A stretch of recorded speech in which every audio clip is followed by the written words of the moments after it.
Good morning. Good morning, members and officers and any members of the public in the gallery or viewing the live stream. And welcome to this meeting of the Employment and Staffing Committee. I'm Councillor Sally Ann Hart, and today I'm chairing this meeting. I normally vice chair, but in the absence of Councillor William Jackson Wood, I'll be chairing this meeting. So we will need a nomination for a vice chair.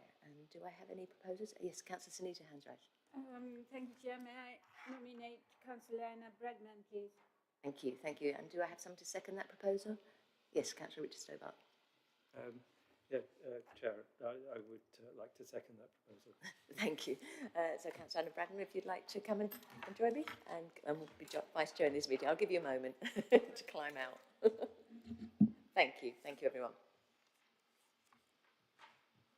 Oh, sorry, should we have agreed that by affirmation? Do people feel happy? Does anybody else can I have an agreement to affirm? Thank you everyone. Agreed, lovely, thank you.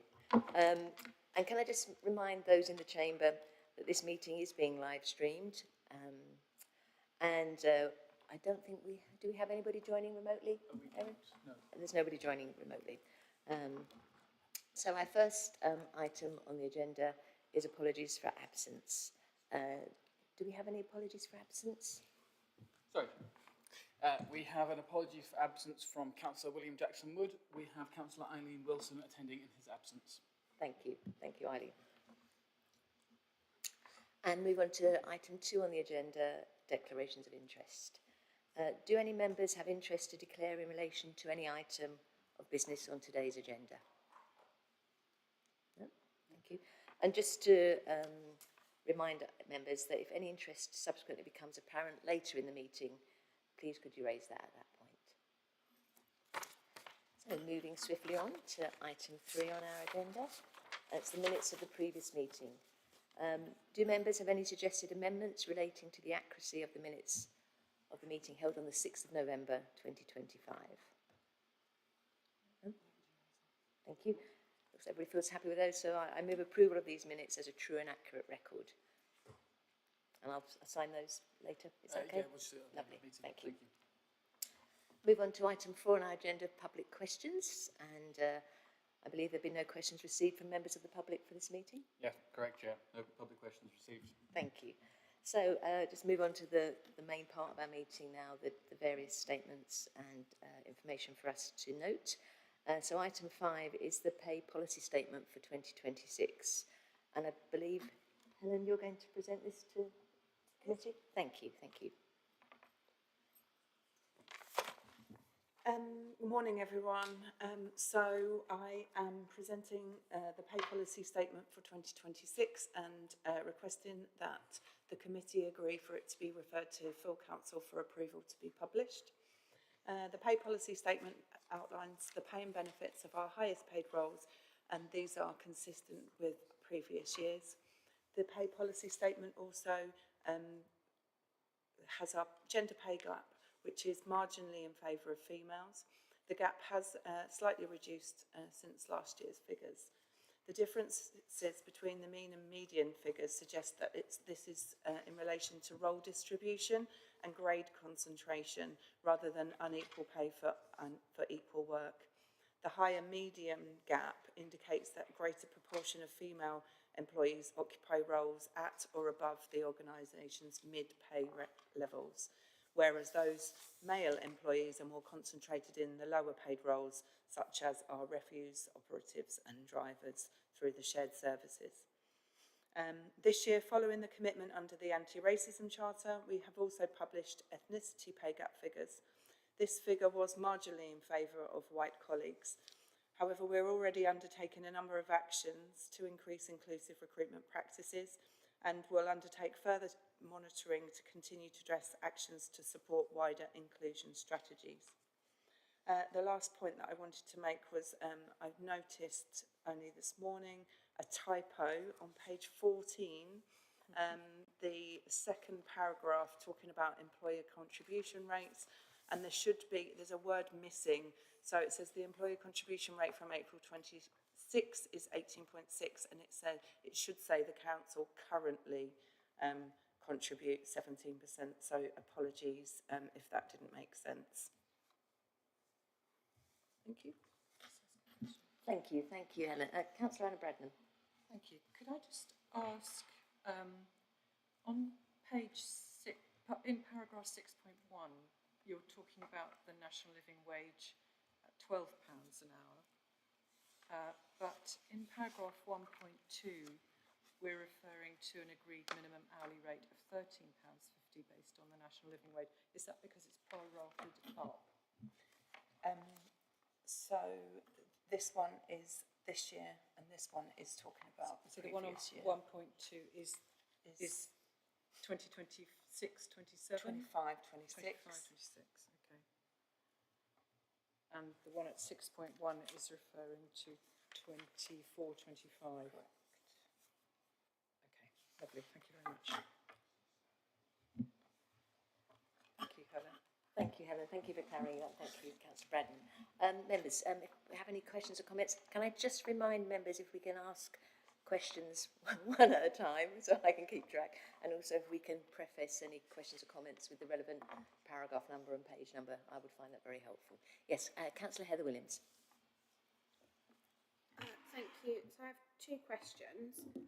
One follows on from Councillor Bradman's question, so I'll start with that first. On page 14, in relation to national living wage, it says £12. The national living wage in the UK for 24-25 was, I believe, £12.21, £12.21p. So if we just rounded it down, or are we paying below the national living wage? That's my first question.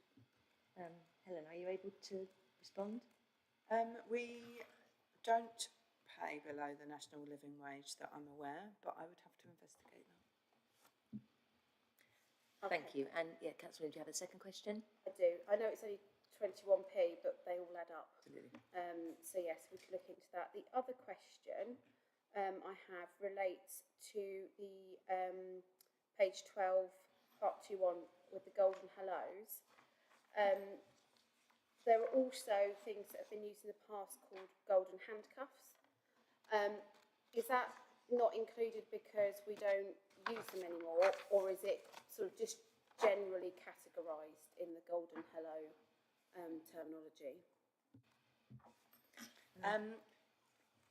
We have a number of different reward statements that are all covered within that policy, and we have revised that this year. I'm not aware of one specifically called golden handcuffs, but we have had golden hellos in the past. They're not really used very much anymore, but all of our reward framework is covered in the new policy. Okay, but what might be helpful is for us to see at some point sort of like a breakdown of where that's going. So those that aren't familiar, the golden handcuffs are a terminology where you get money because you have to stay for so long. So it's a way of not just bringing people in, but there are conditions attached. So I know that they can get called different things, but previously that's what they referred to. But yeah, a breakdown of that would be quite helpful, or a link perhaps to that policy, so that when we're looking through the report, when it comes, I'm just thinking this is something that's going to come before council, that if members want to, they can sort of drill down and see, just to improve the quality of the document ahead of full council. Helen, do you think that would be possible? Yeah, I'm really mindful, obviously, of that terminology, and we're going to be looking at retention later on, and I think that was something that was often used for retention purposes, and maybe we don't need to do that. Councillor Anna Bradman. Thank you, Chair. I'm wondering if the terminology golden handcuffs is being used with regard to where members of staff undertake training at a cost to the district council, and then would be required to pay back if they left within a very short period of time, having undertaken that training and achieved a qualification. Helen?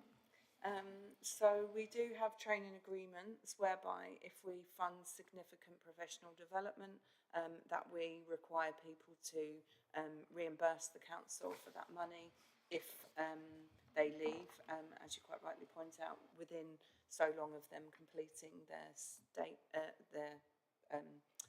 professional development. But I think what Councillor Heather Williams is referring to is like we've done previous different things in the past to try and aid reward and retention, and one of those things is where you pay like a retention bonus to people. So for over a period of 2 years, for example, they might get a payment every quarter whilst they continue to be in employment, as opposed to the Golden Hello, which is paid when they join with an expectation that obviously they stay for a certain amount of time. So yeah, there were nuances, but they're different reward payments, but I can have a look at a breakdown of those to see.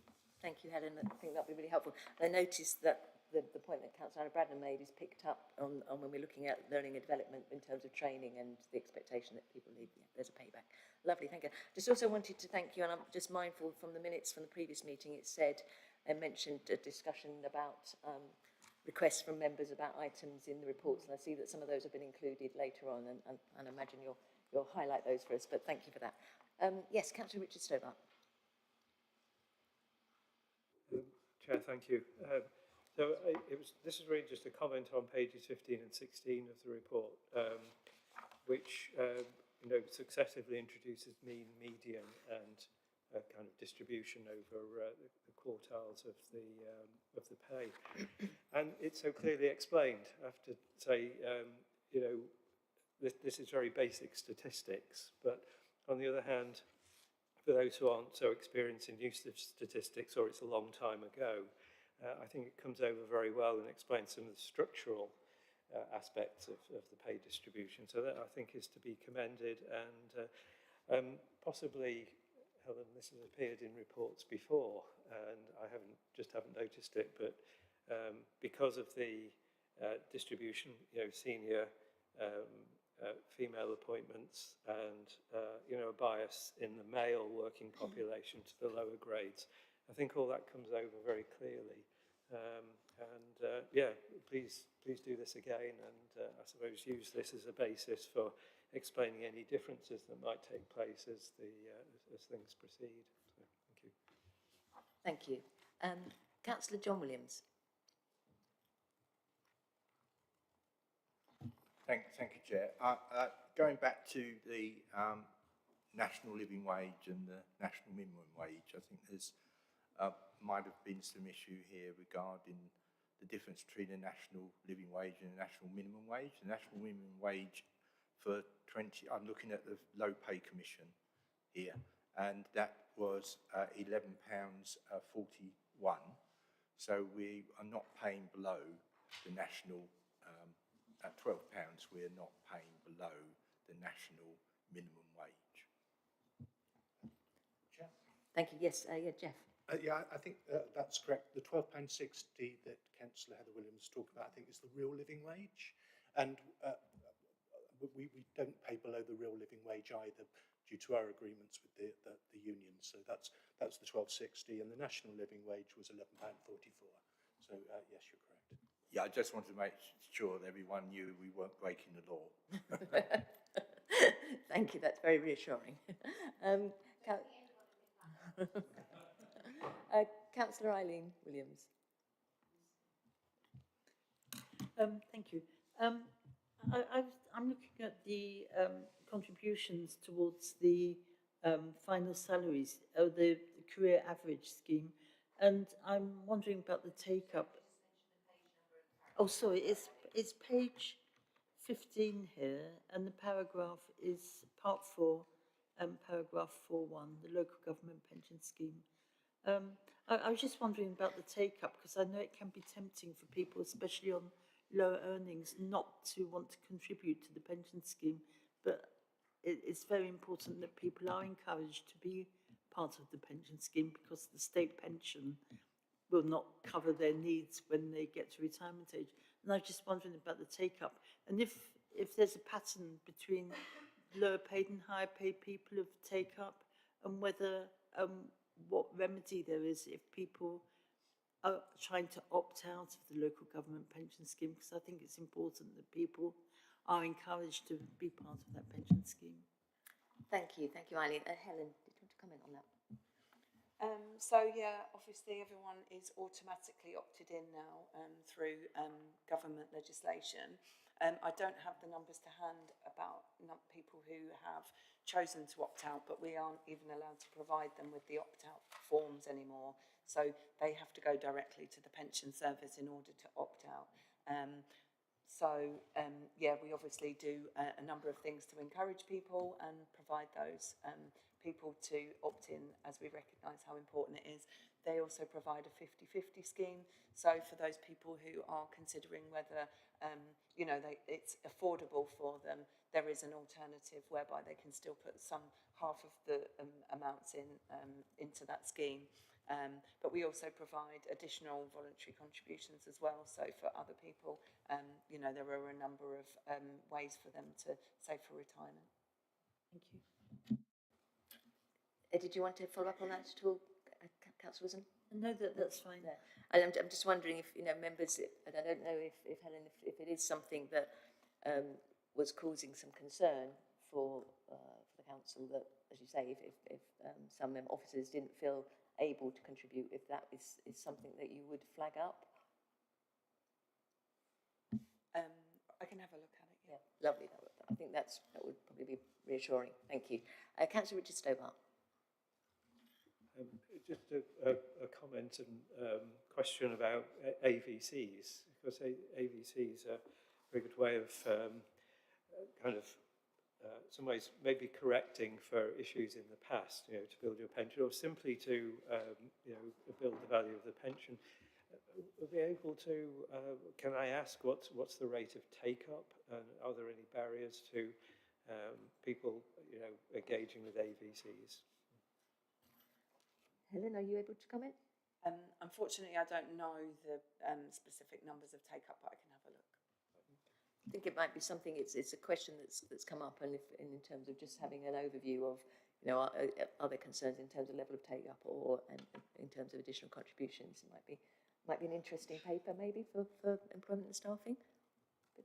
Okay. Yeah, lovely, thank you. I'd just like to go back to page 12 and the second paragraph in 2.1, and I think a number of us have noticed that some of the wording had sort of got a bit mashed up there, and I just wanted to confirm if the final sentence in the second paragraph there on 2.1 says any retention payment, and then it gets a bit smashed up there. I just wanted to, is that supposed to read any retention payment will be made in accordance with the council's recruitment and retention framework? Yeah, I think it might say remain in accordance. Remain, with, lovely. I think that's the word, but I'm not quite sure how that's even happened, so apologies for that. Thank you. I do think it was my eyes. I know I was reading it late at night, but I thought, what's going on here? But a number of people, and I did think it was just on the online, but it was also in the paper copy, so that would be great. And I just had another sort of wondering, when we're looking at the sort of the balance between roles and the gender mix, and just what opportunities might be coming forward, if you can see sort of any opportunities to, say, where recruitment might look slightly different to what it is currently. I know somebody mentions, was it a parish council meeting when they were talking about the food waste collection and how that's a much smaller vehicle that collects that. So I just wondered, and I understand there'll be recruitment to those roles coming up. Yeah, we're doing quite a lot of recruitment for those roles at the moment. So as you are aware, those are being rolled out. So I think it's potentially an opportunity where we can try and increase the number of females in the service area. So yeah, I'll talk with my recruitment colleagues about that. Thank you, thank you. Members, it doesn't like there are any more questions or comments for this particular agenda item. So I think as a committee we're being asked to note the updated pay policy statement. Is that agreed? Agreed? Yeah, thank you. Thank you for that. Okay, moving on. Item 6 on our agenda is the people recruitment and retention data from the 1st of October 2025 to the 31st of December 2025. That's quarter 3. I've got that correct?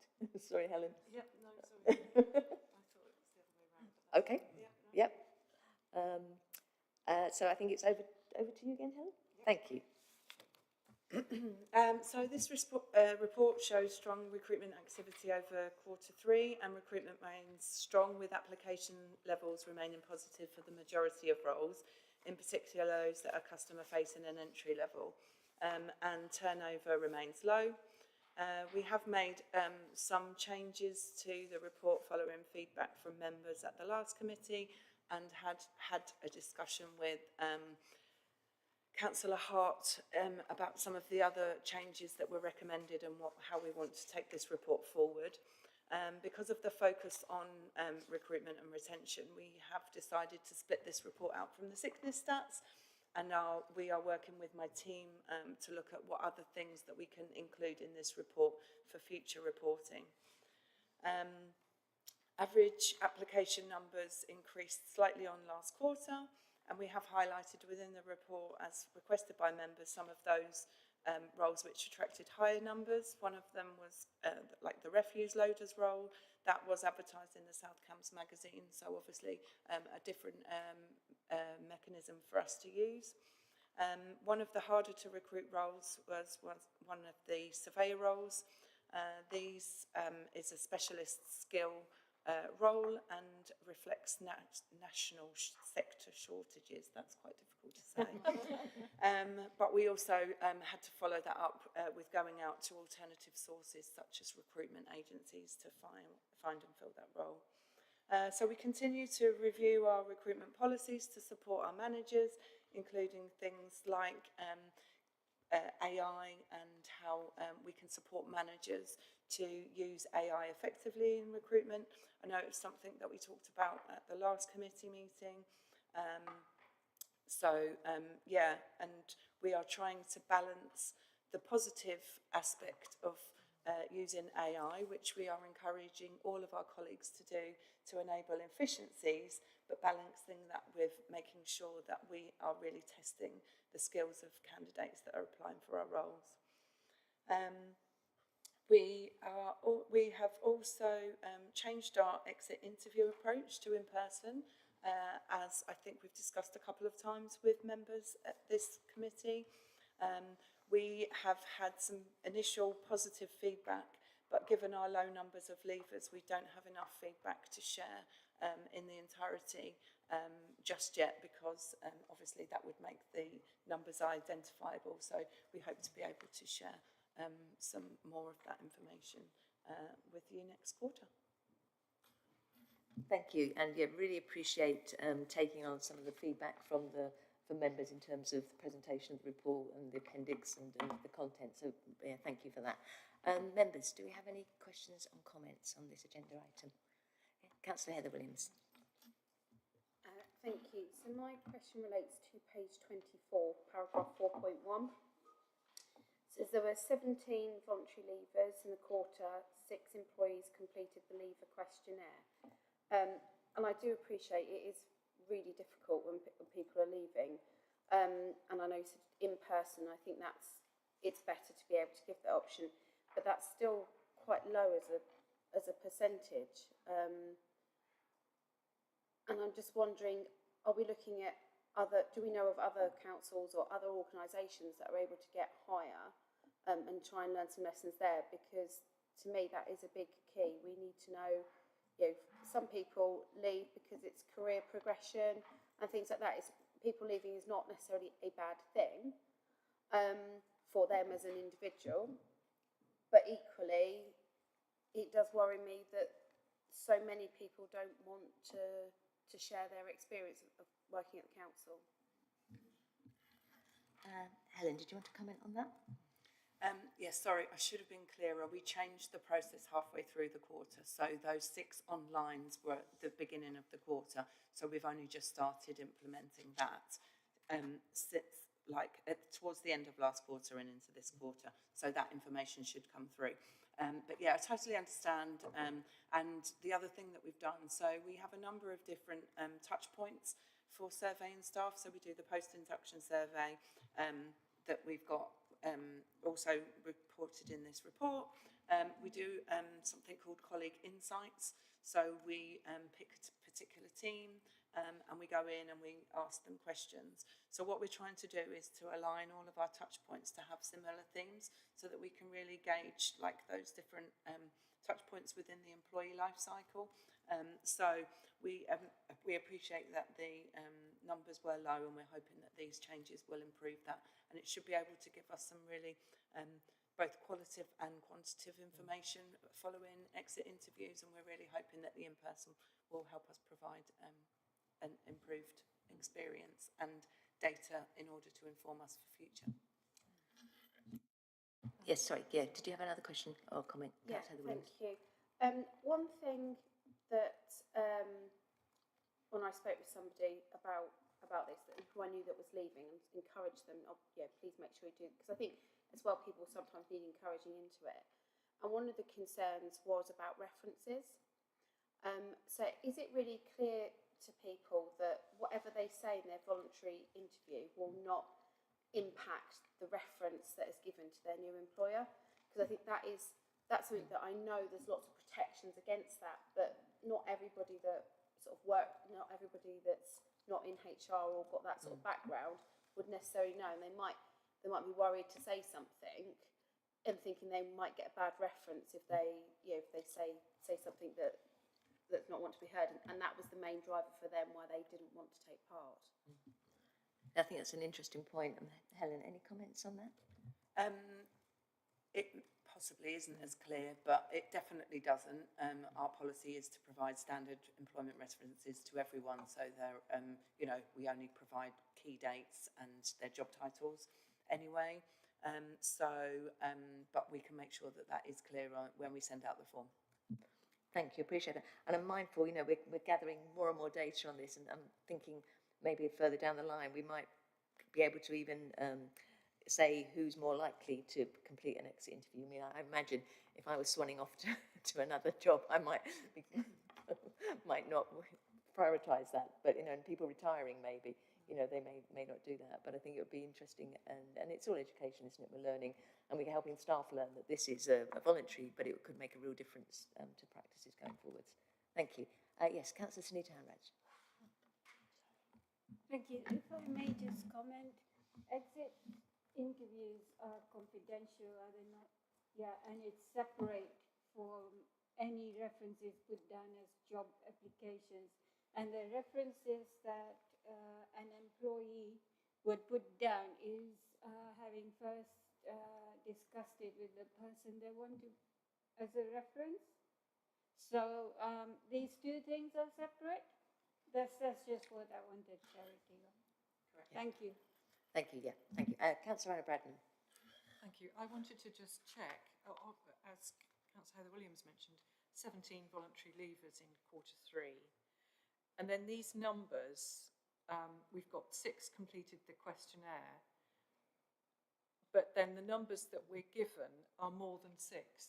So are these multiple reasons for one person, or are these all of the 17? They've given their reasons, but some 6 through a questionnaire and 11 through other means. Yes, the latter. Yes. Okay. So when a manager completes a leaver form to end the person on the system, they generally will put the reason for leaving that they've been told. Obviously, the leaver questionnaire gives us a little bit more detail. Yeah. And the other question I wanted to ask was, the virtue of doing the in-person is that I imagine it's done before the person leaves, because sometimes these online options are available after the person has actually left the building, as it were. And I think I can see the merits of doing that, but I prefer to think that we're checking out with them before they actually come to the end of their term, because I think you'll get more engaged conversation with them about that. Yes, absolutely, we attempt to do that. Obviously, it can depend on how much notice they give us, but generally, as soon as we're aware, we can we go and try to speak to them and schedule that in. Good. And I guess there's that option, isn't it? If somebody hasn't been able to do an in-person one before they've left, them the online one is available, and it's how we balance that. But generally, I think we agree that the in-person one is far more. Get better quality and more engagement, hopefully. Councillor John Williams. Thank you, Chair. It's nice to see from paragraph 3.2.3 that the 4-day week continues to have a positive influence on those who have applied for jobs here. But I was going to ask, have you seen the local government reorganisation having any impact on recruitment and retention at the moment? Thank you, John. Yeah, Helen.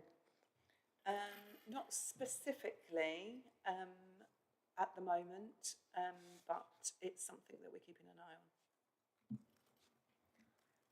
And I think I saw further on, I don't know if it was in this paper or another paper, about keeping our officers updated on as much as we can on what's going on with LGR as much as we know. So yeah, that's great. Thank you. Councillor Richard Stobart. Thank you, Chair. So it was two questions, well, more comments about the statistics, but I do have a question as well. So I'm referring to chart 1, which is on page 20. And this column in the recruitment table, average time to offer working days. And my impression is that it varies, but it's decreasing, which is a good thing. But I'm wondering what factors are in play here, and what would be a good target, if you will, and are there kind of limits to how much this can be controlled? I mean, it's a complicated process, and the timescales are commendable, but how does this measure up, for example, against performance elsewhere in local government and maybe across other sectors as well? So I have a follow-up, but maybe that's okay for now. I think we had a discussion about this when we met, really. There's so many variables in play in terms of how much notice somebody might need to give for, depending on what role it is. But yeah, Helen, over to you. Yeah, fundamentally, I would say the average time to offer often comes down to management availability, because they're the ones that need to, be able to schedule. We're trying really hard when we start a recruitment campaign with a manager to encourage them to plan ahead. So plan in their shortlisting time, their interview times, and make time for those things to happen. But as we are all aware, things happen, and sometimes that means that other things take priority. And, those couple of days before the weekend, and then, the following week before that they can get round to doing that next step of the process. So I would say that's probably the biggest variable. Thank you. And Richard, you had another comment or question? Well, just in response to Helen's comments there, has there been, so this is a cultural thing, isn't it? This is making, getting recruitment higher up people's priorities rather than firefighting, do the recruitment. It's a bit like sharpening the axe, taking time to sharpen the axe. Have managers responded to pressure, to place recruitment in its proper priority in their list of actions? Helen? Again, I think it varies, and it really varies on prioritising, what's going on in their day. But like I said, we're working really hard that at the start of the campaign, when a manager comes to us and says they need to recruit, going through like the steps and helping them to be as prepared as possible, so that does go smoothly. And rather than leaving it, which I think was happening quite a lot, where they would leave it until they'd got their applications to then think about when they were going to do those and schedule those interviews. And often by then, trying to get people's availability aligned can be more difficult. So having those conversations earlier and supporting those managers with that, I think has helped. And I think we'd sort of noticed that with some of the posts, when the number of applications is into 3 figures, we help managers, as I say, use the tools available to do the shortlisting. Yeah, lovely. Thank you. Yes, another. Thank you. Another, and I'm looking at chart 2 on page 21. So yes, chart, the upper one, if you will, on that page, which shows average number of applications on a rising trend, which is to be welcomed. But in the last probably 2 years, no, 18 months up to the end of the reporting time, there's been this increase in variance. So we're on a rising trend, increase in variance.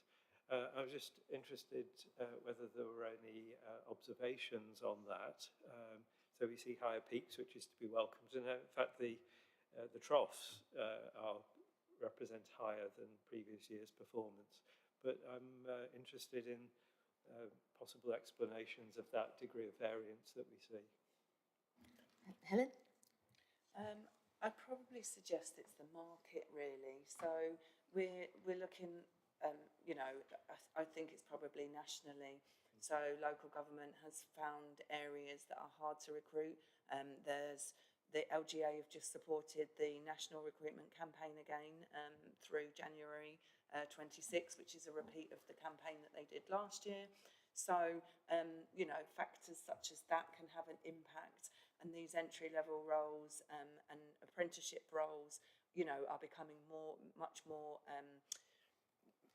wanted, you know, in terms of things like that. But then on the flip side of that, you've also got these kind of pockets of specialist skills that are really quite difficult to recruit. So things like surveyors, where we're competing with the public sector, and that's why we've had to do a number of different things in order to, you know, kind of try and promote ourselves as an employer of choice and want people to come here. So, and we continue to do that. Thank you. Councillor Anna Braddon. Thank you. I wanted to ask about, are we able to monitor applications to establish whether they're being written by AI? I think we've had an interesting conversation about that when we had our meeting, but and I know we discussed it at the last meeting as well, because there are very differing views on the use of AI, but I think, as you said earlier on, Helen, you know, how we use it for good. But yeah, hand over to you. So it's very difficult to monitor specifically and categorically say that they are being written by AI. And I think any of us in the room who use AI throughout our personal or professional life may use it to polish things that we've written ourselves as well.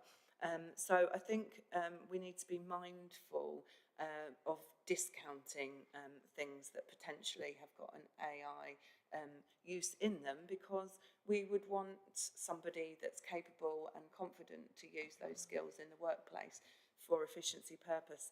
That being said, some of the guidance that we're putting into our recruitment policy and toolkits for managers is around how to recognise if you think there is a potential, and how we make sure that we test that at interview.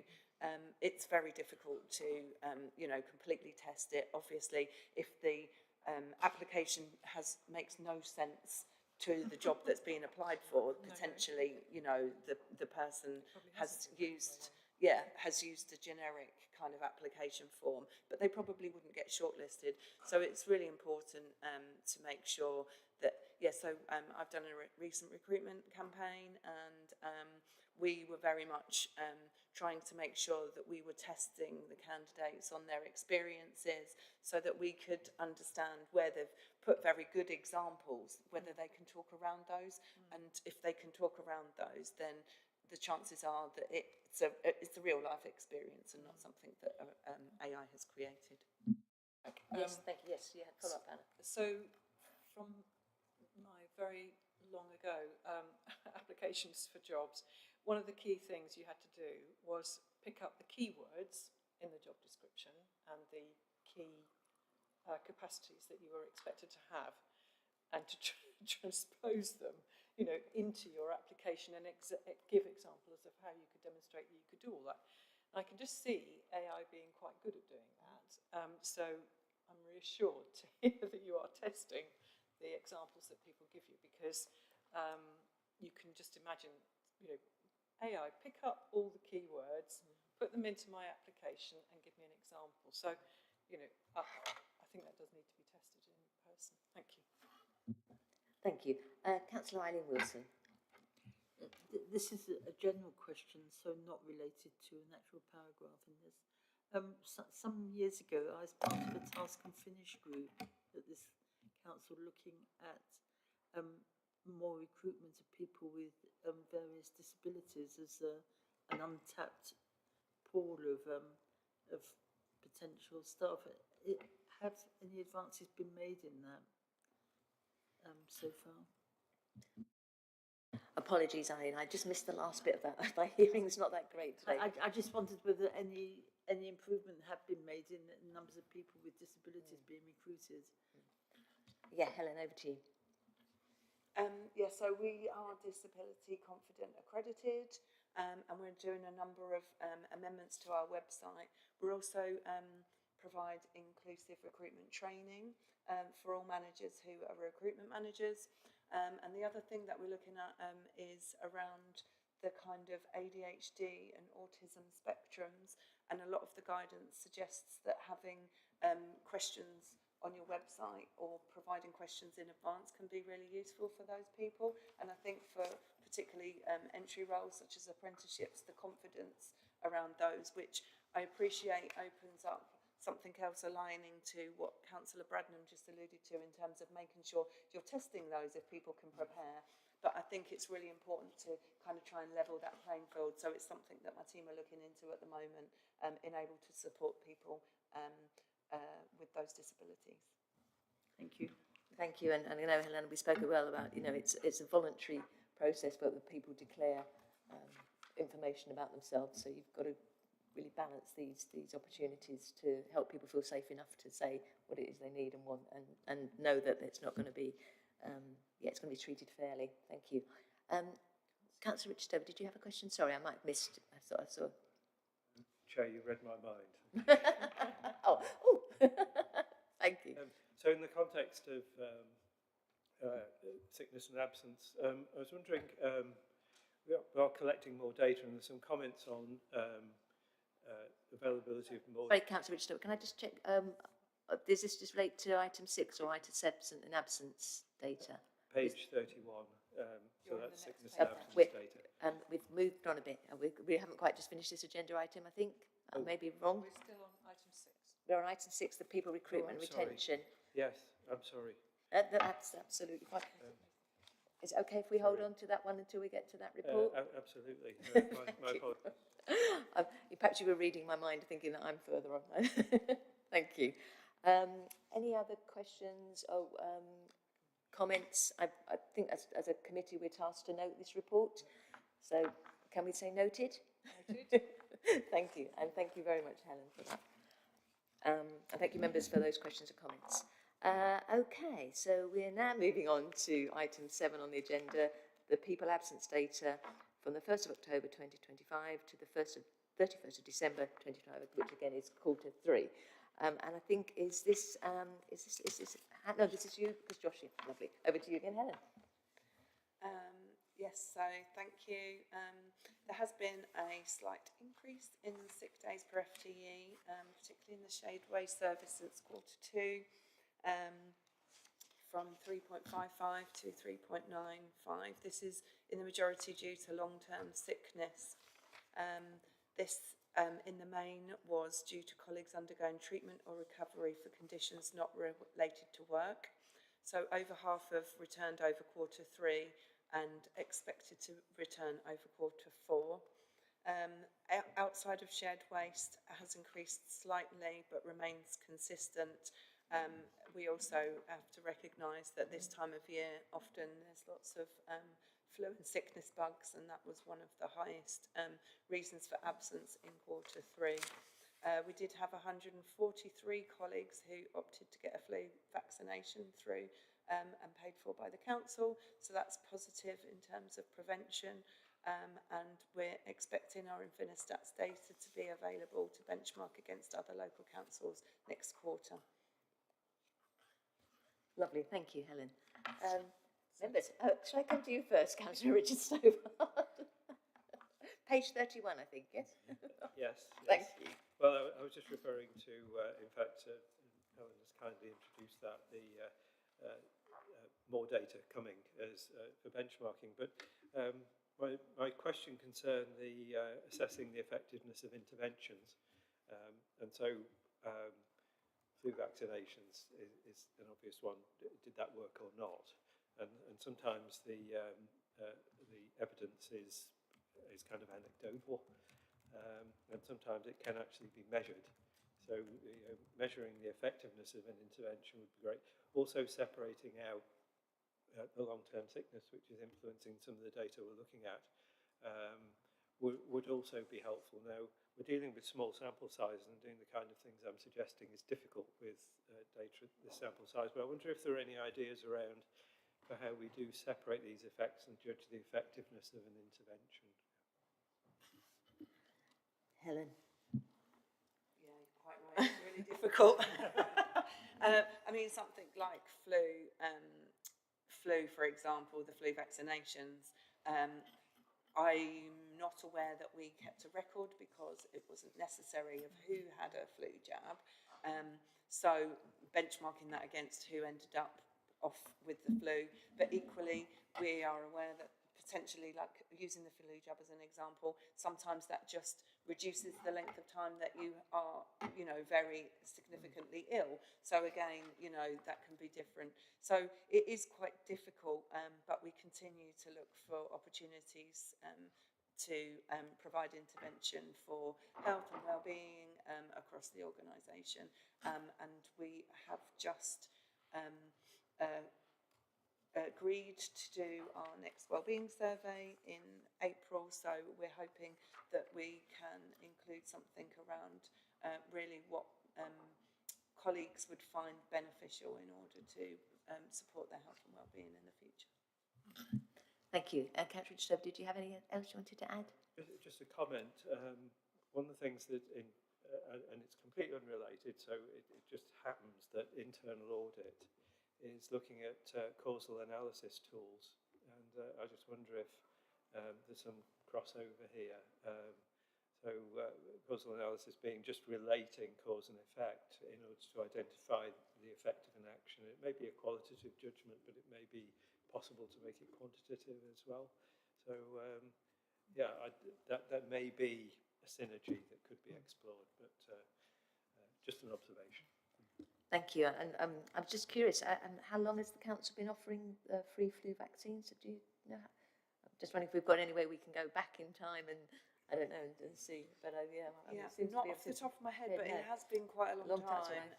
We've done it in different ways. Sometimes we've had clinics here, and sometimes people have been given vouchers where they can go.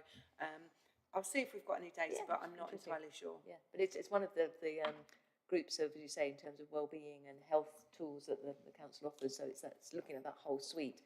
And I think knowing there's going to be another wellbeing survey in April gives people an opportunity to say what's been helpful. So thank you. Yes, Countess Anita Hindrance. Thank you. I'm just wondering, this higher sickness and absence is... Apologies, Councillor. Would you mind just moving your microphone closer to you? Same Sorry. My ears are definitely I'm just wonky wondering, today. this higher sickness and absence record is mainly to do with the waste services. So I'm just... Flu vaccine is one thing, but the World Health Organization decides on the 3 strains of virus that go in the vaccine. Could be anything. Just wondering about their PPEs. Is there any reason to look at what protection they have from the cold and alter or give them anything that would help? Thank you. Any comments on that, Helen? They are provided with a lot of very significant PPE and different clothes for both winter and summer in order to protect them from the elements. I think the biggest increase was, in fact, in things like long-term illnesses. So those ones that are significant health considerations that actually we don't have a lot of control over. They are more tricky, but we obviously support them to be able to come back to work as soon as possible. Thank you. Members, any further comments or questions? I noticed that Councillor Heather Williams needed to step outside for a moment. And again, once again, we're tasked to note this report. So thank you again for so many reports this time, Helen. And can we say that that's duly noted? Yeah, thank you. Okay, members. So I think you get a bit of a break this time, Helen. And we're moving on to item 8 on our agenda, which is the review of 2025 for learning and development. And I think Hannah, thank you, Hannah. You wouldn't mind presenting this report to us? Thank you, Chair. Good morning. I'm presenting the 2025 Learning and Development Review. I'm asking for this committee to note the report. This report provides the committee with an overview of all learning and development activity delivered in 2025. We have focused on digital skills, professional development, well-being, climate awareness, leadership and management, EDI, so equality, diversity and inclusion, apprenticeships and mandatory e-learning. Priorities for 2026 and beyond are outlined. I welcome the committee's comments.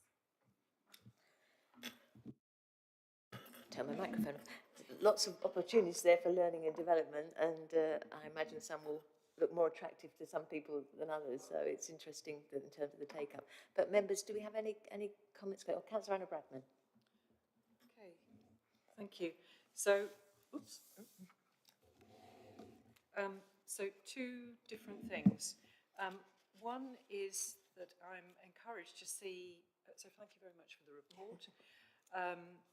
And it's really important that our staff and colleagues are equipped to be able to do the job that we need them to do. It's crucial.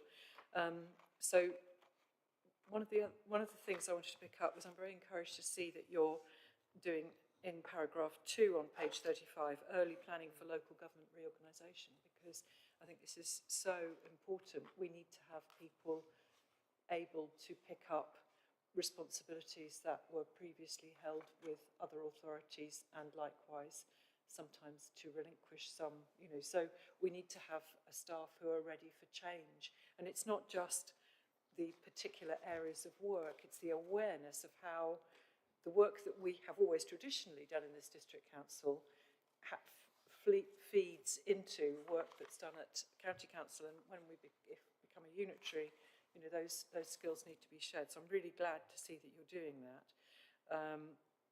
And yes, the workforce needs to be resilient because this is a time of change, and I'm glad to see that amongst all this, and in the other papers we've seen that the district council is looking after well-being, because obviously in the time of change people are also concerned and anxious, so and might need a bit of calming as well. So all of this is important. So thank you very much. I'm very glad you're doing it, and I think the only slight snag for anybody is whether you've got the time to do the training when you're trying to juggle everything else as well.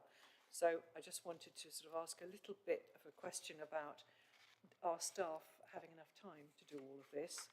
And I'll ask the second question at the same time, and you can answer them separately if you wish.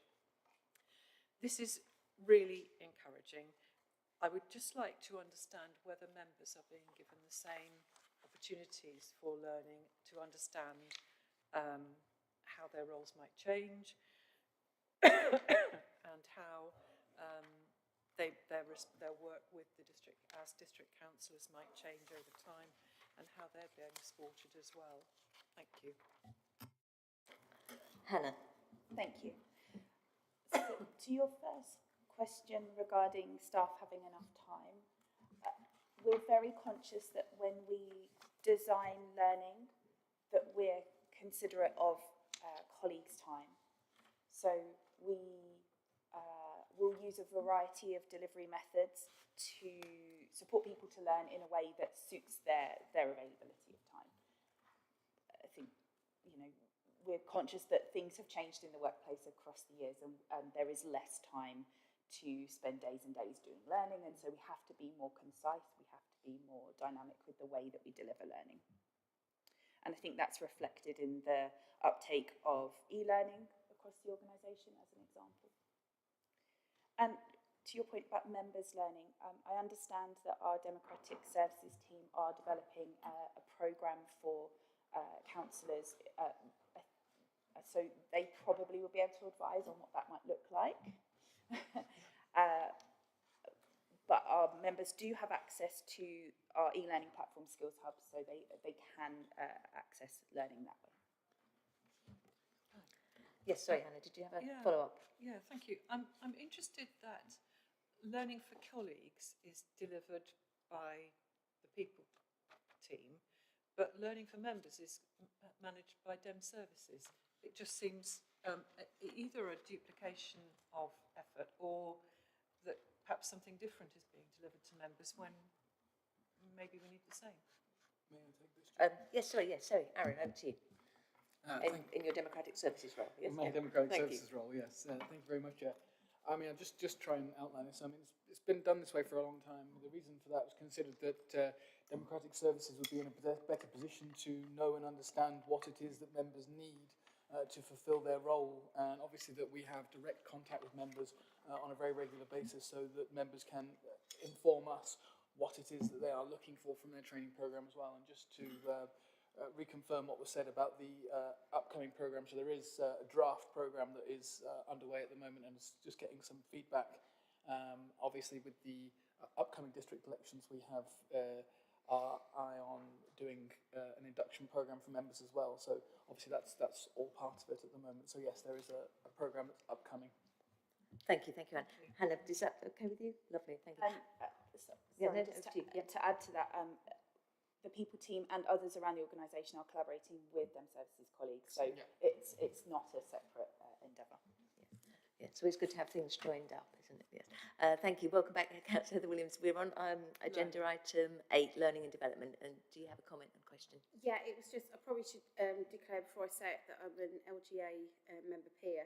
But I think the other reason why it's with democratic services is because they liaise with the LGA a lot. So a lot of the training, and as group leaders, obviously we put people on training course, so a lot of it is dealt with through the LGA rather than internally. So I understand that I don't believe there is duplication from what I've seen. And the LGA, I know they do some stuff at offices, but not so much. Lovely, thank you. I'd just like to make a comment looking at the numbers in Appendix A, page 44, and obviously it's a relatively new anti-racism policy, but seeing the numbers there of 72 attendees so far and also 91 for disability awareness. And I was interested to read in the narrative in the report how officers have mentioned feeling more confident to challenge. And I think that's really, really pleasing to see and as a product of that learning. And the more that happens, the more other people will take on board. So thank you for that. Any other comments or questions? Sorry, yes, Councillor Richard Stobart. Chair, I have a few things, but let me do the first one and then we can come back to the second and third. I'm referring to, on page 38, the distribution of apprenticeships, if you will, from homegrown and new hires, and then a list of the different both levels and affiliations. So I'm wondering, so this is a general question, are there any barriers to recruiting to apprenticeships? If I could add a rider to that, so that might be funding.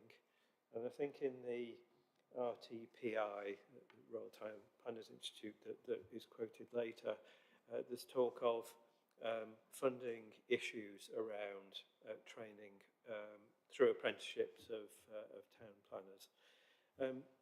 So, yeah, anything that's a barrier to recruiting to apprenticeships, and how are we dealing with that? Yeah. Thank you. Hannah. Thank you. To my knowledge, there aren't any barriers to recruiting to apprenticeship roles per se, and specifically relating to the funding for planning apprenticeships.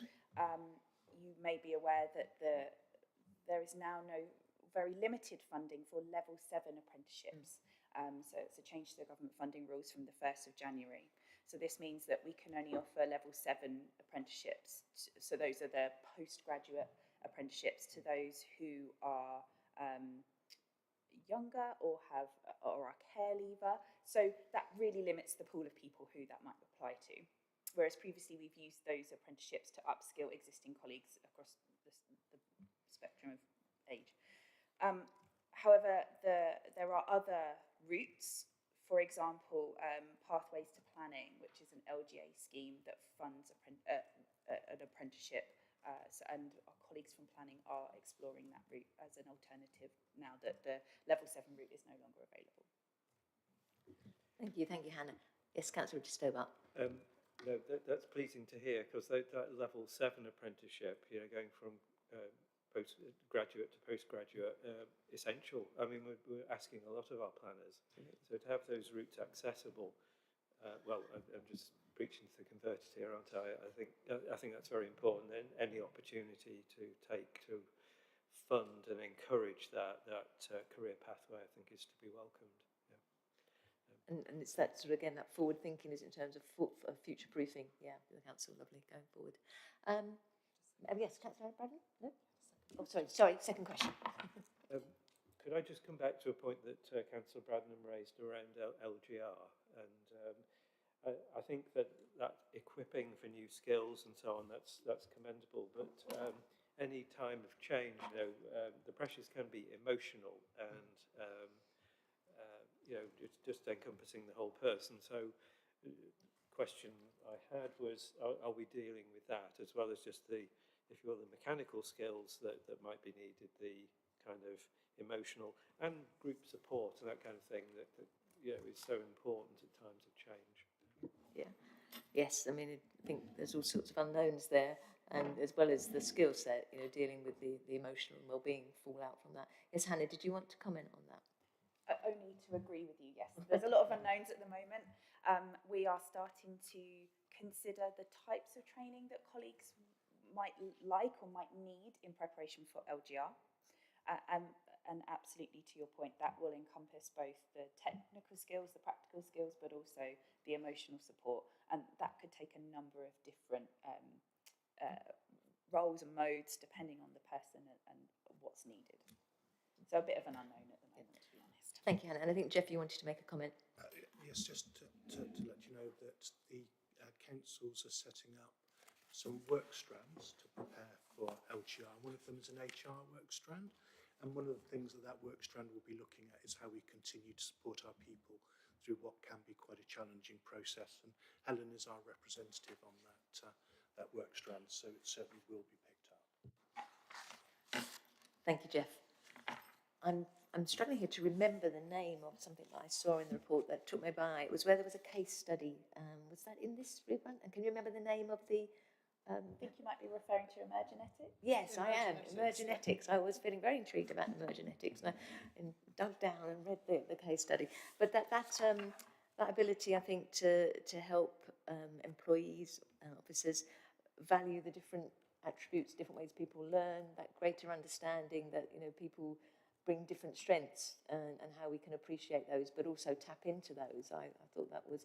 And am I right in thinking it goes beyond calling somebody a yellow brick or a green brick? Thank you, Alice. That was my slight worry about that, and but actually that's self-awareness for people to know this works for me, and for us as a council to be able to offer them opportunity to develop in the way that best suits their lives. My background is education. I feel very frustrated the way that our young people are still being taught using methods that are well out of date. So it's lovely to see how we can do that. And if we want to prepare our young people for the workplace, we need to be offering them similar styles of learning.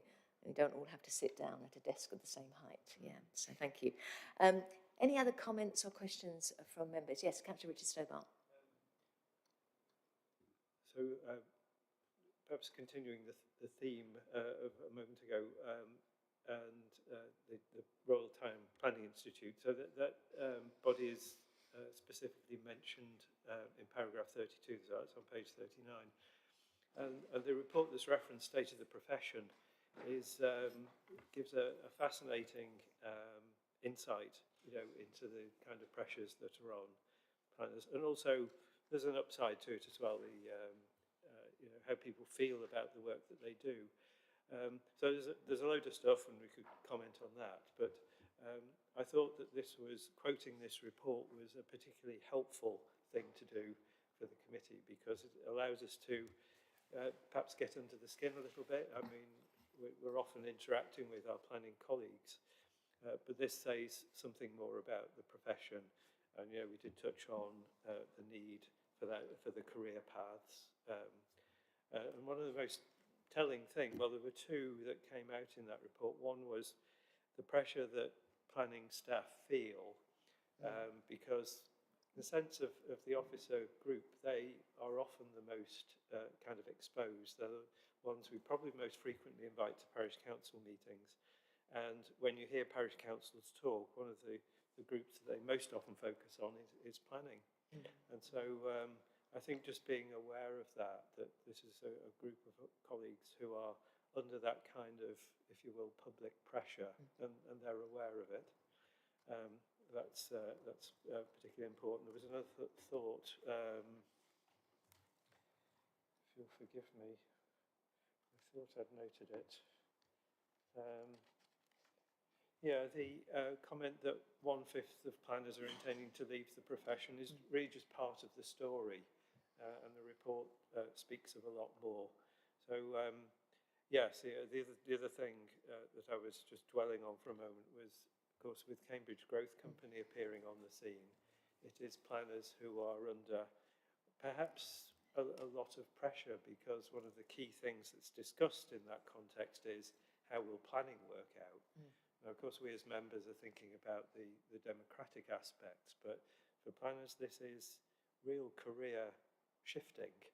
And I think we should add that in a sense to the local government reorganisation issues, and think about how we best support the planning teams. Yeah. Absolutely. You know, that acknowledgement of so many things happening at the moment and the effect that has on people. Yeah, absolutely. Is there anything else you wanted to comment on that, Councillor Stowe? No, thank you. Hello, Councillor Anna Bradman. Did you want to comment or ask a question? Thank you. I think what Councillor Stobart has said is very important. You know, we need to be thinking about how future changes and imminent changes are likely to affect the way people feel about their jobs. But also, there's been a change in how we deliver training, hasn't there? And you know, before COVID, most of it would have been, or all of it would have been done in person and face to face. And in section 33 and 34, it's recognised that we've moved to e-learning providers with content on a Skills Hub platform. And I just wondered, many kinds of learning can be delivered electronically, but some kinds might best be delivered face to face. And I just wondered, are we relying entirely on this Skills Hub platform, or do we still deliver some training face to face when that's appropriate? And we can learn from each other, because I think it can be quite isolating doing it on your own. Thank you, Anna. Yeah, and Hannah, did you want to comment on that? Absolutely. We do primarily rely on e-learning to support new colleagues to get up to speed with our legislative requirements, with our one of the benefits of e-learning is it's highly scalable. So we can deliver training to as many people as we need to, as quickly as we need to.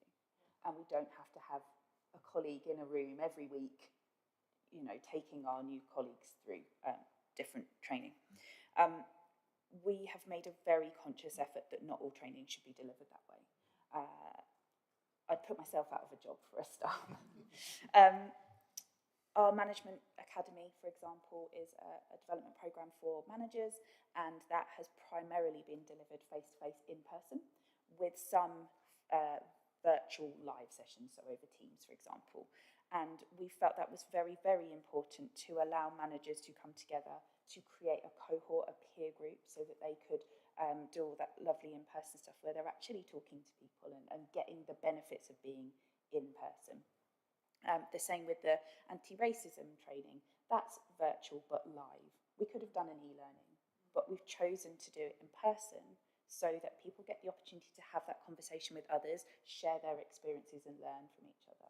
So, my strong preference is that we continue this diverse hybrid approach to our learning and delivery. Yes, Councillor Braddon. So I come to you today having spent all of yesterday doing some e-learning and a mandatory exam online yesterday. And, you know, okay, this weeds the IT skills out, you know, and we want people who are capable on IT. We need it for the job, and that's important. The particular role I was training for is absolutely not related to IT. But I just want to put up a little flag for the people who don't find IT quite so easy. And, that can absolutely mean that those people are doing this training under a huge amount of stress. Does my internet connection work? Does my system work properly? Am I being able to hear properly? Can I see what I'm being asked to do? Does the way it display on the screen, is it the same as the way it's displaying for the people at the other end? If you're doing it using a YouTube video, which happened to me yesterday, it said pause and check. So I paused, at which point YouTube put a whole series of trailers for their next videos up across the top of the screen, and I couldn't see the thing I was trying to check. So, I know we don't use YouTube, or perhaps we do, but it's just to be aware that it's not the same experience for everybody, even though it's being delivered in a uniform way. It's like one of those things that you learn about when you're doing teaching is it's not what you deliver that matters, it's what people are receiving that matters, and the way they receive that training. And is it compatible with the way they interact with the world, the way they think, the way they visualize things? So you might inadvertently be discriminating against some people through all sorts of reasons, neurodiversity or simple poorly equipped with IT skills. So it's just to be aware that it's not the same for everybody, even though you might think you're delivering the same thing. Anyway. Hannah, did you want to make any comment on that? I think that's absolutely true, and we're really aware of it. Obviously, working in a way that is hybrid, colleagues who are working at home would have, should have a stable internet connection. They should have, ideally, a second screen, because that's really helpful for work, never mind for learning. For colleagues who would find IT more challenging, or for colleagues where IT is not really part of their job, so our operatives at the depot or cleaners, for example, we have developed e-learning videos, so less interaction, much more straightforward, quicker, more bite-sized, so that they can pick up and do that on their phone if they have one, if they're confident to do that. But we've also had colleagues stationed with laptops at the depot where you could go and be supported to work through your mandatory training. Because we recognise, and we've had first-hand experience of it, that there are some colleagues who are not digital natives, who are not so technically proficient, and we absolutely don't want to discriminate. We want everyone to have a really positive experience, so we're very aware of that. Thank you, thanks for that, Hannah. Councillor Heather Williams. Yeah, I was just say everybody learns differently, so I'm pleased that there is a mix. One thing that I noticed just as a member from when I first started to now is we used to have a lot of sort of joint workshops with officers, and that is, I found those actually the most invaluable things, because I think particularly things like planning, for example, there is such a different role between what the members are required and what the officers are required to do. And one of my favourite piece of training that I've delivered was actually political awareness for officers, but it's more about understanding the difference of the different roles. And I also think because of the way things are now and much more hybrid, officers don't get to actually know members, and members don't vice versa. And then sometimes actually, particularly you see planning officers come in for the first time, we're just sort of these people that sort of, get angry on a screen, maybe, I refer to myself, or, and I think actually the workshops were really important to have, and what we don't have is that joint time anymore.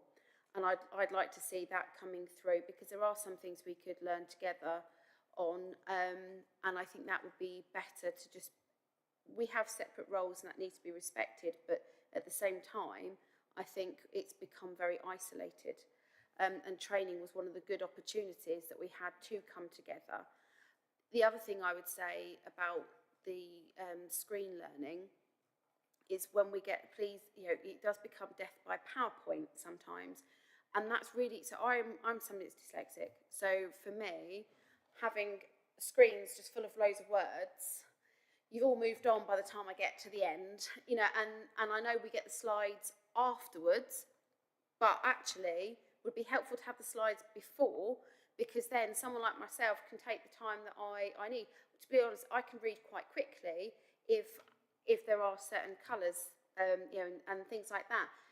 So from what I've witnessed, I don't think we're quite getting the balance right. I think there is definitely effort in making the balance, but some people, they need that time to reflect. You know, we're all very different. Some people are extroverted, no guessing that's me. Others are introverted and they need that time for reflection. So I also think as well, sometimes training gets crammed in so much, but actually what we need is 45 minutes, then just 5-10 minutes walking around. I'm a kinetic learner. So when I walk around with my phone on my laptop, all I'm doing is walking and then I will absorb the information. But if I'm sat here, it's not that you can't do it, but it takes more energy. And I do think that is, I understand you're never going to please everybody, but I definitely think the variation and for what I see missing in here, I know there was sort of management in working in a political environment. I see that training, but actually for everybody to understand the different roles, and then we might actually start, you know, working better. For example, I had an officer once, bless them, asked like, what were my working hours? 24/7, you know, and it was such a, and then also trying to book, it was when we had a by-election here at the council, I can't remember, it was a couple of years ago, but just something small, they're trying to book training for all members on the day of the by-election. I think it was the by-election in Cotton when Councillor Wilson returned to us. Yeah, those sorts of things, but I think that's just because we've become very fragmented. I think it'd be better if we could get those workshops going again. That'd be lovely. Thank you, and I think we've got an opportunity, haven't we? You know, with the changes that are coming, but to get that feedback from colleagues and members about how we could put together this package that will meet all those needs, where we can start to reconnect. There are lots of pluses. I quite like sitting at my screen and doodling away at the same time and walking around and fiddling with things. I'm a fiddler, and I think, you know, I've been very felt very welcome in the chamber that I can sit and fiddle and I can get up and move around. So, but it's helping people understand, and I think that was why I was interested in the report that was in the case study, that we're starting to value those different ways. But certainly I agree that looking ahead, you know, before we know it, it'll be after the May elections, and then we've got an opportunity then to ask new members, existing members and officers what would be helpful to know going into this next wave of whatever that will be. Thank you. Thank you. Councillor Richard Stober. Chair, thank you. So it was more a question of detail following on from that discussion about IT skills and so on. But there is another aspect to access to e-learning, which is ability to access a computer. Now, I think Hannah talked about accessing on the phone, but there's giving time, there's giving facilities and space and time to work to those members of the workforce who may not, you know, have a computer on their desk, may not have a desk. So I think Hannah alluded to special sessions at the depot, but maybe we could expand on that a little bit, you know, from the access point of view. Is that okay, Helen, in terms of accessibility? Absolutely. So for those operatives who had ready access and felt comfortable, they could do their e-learning at a time that suited them. For those who didn't feel comfortable, didn't feel like they had time, needed more support, they were invited to stay on. So the depot operatives have a training fortnight where they're taken off rounds for a day to do their mandatory training. So things like manual handling, for example. I won't go into the details because it's not my area of expertise. There is time at the end of that programme for those people who have not got to their e-learning for whatever reason to stay and to be supported to do it there. Thank you. Okay, thank you. And noted in the report the increase in take-up following things like vlogs, and that's really, really, really pleasing to see. And some people seem to manage really, really well on a phone. I was delivering training this week and somebody did it all on their phone, and I said, was that okay? Absolutely. In fact, I saw her on her side a lot of the time. Members, we're asked to note this report. Are there any other comments or questions before I invite us to do that? No? No? Thank you. And I do apologise. I just realised I said Helen rather than Hannah. Apologies for that. I think names are very important. Okay, members, thank you for that. We've now come to the end of the meeting. And subject to the approval of full council in 12 days' time, the next meeting of Employment and Staffing Committee will be on Thursday, the 18th of June. It says 2025, but I assume that's 2026, Aaron. Just checking. I think we're going back in time as well. Yes, which hopefully will be warmer and less wet by then. So thank you, members.